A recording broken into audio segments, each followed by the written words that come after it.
I think it's like a massive thing about that it's not just the person that's in there, it's like the whole family. So I think for us it didn't really feel like a place where it was like old people dying. It felt like a place where families are visiting and you kind of see children there and kind of other younger people, and I think, yeah, it was really different to I think what I was imagining it.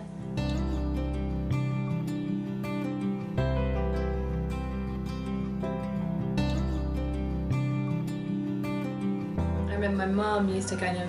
say it kind of felt like being on holiday, so I think she really loved it in there because it kind of had people coming around with tea and coffee and cakes, and she kind of really loved that. And yeah, the nurses are amazing, and because I still go back to the hospice like now, and it's not this really difficult place I have to go back to, it's somewhere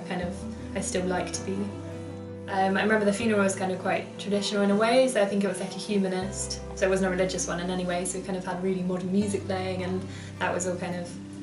it was kind of traditional but not really traditional. But I remember with the wake we went to the beach so we took everyone to the beach and we went for a beach walk, and then we went to the Red Barn afterwards and kind of had food. And I think, yeah, not feeling like you have to do it a certain way or it has to be this really kind of sad, sombre affair, which I don't think it does at all, I think.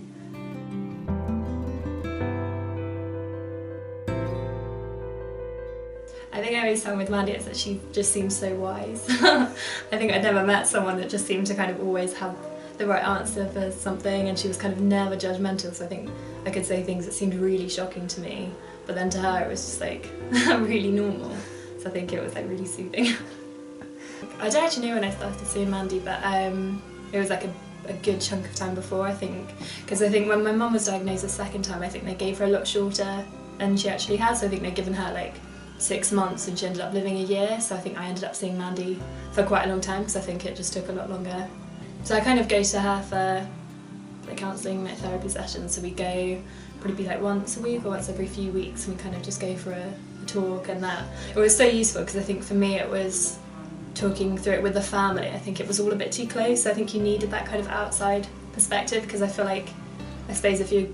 going through things that you didn't want to talk about with your dad or with your sister, it was kind of, because I feel like there was just too many emotions when it's within your family, and you kind of worry about what other people are going to react, and I think having that was really helpful.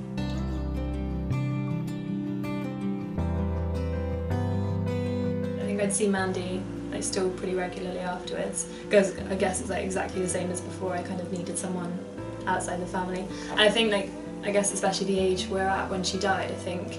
you kind of, I had like a massive sense that I was kind of, I remember I used to tell her it was like being out of step with people my own age, so I felt like really hard to talk about it because I kind of just thought that people didn't really understand, or I'd make my friends feel uncomfortable, and so I think, yeah, being able to see her afterwards was really good.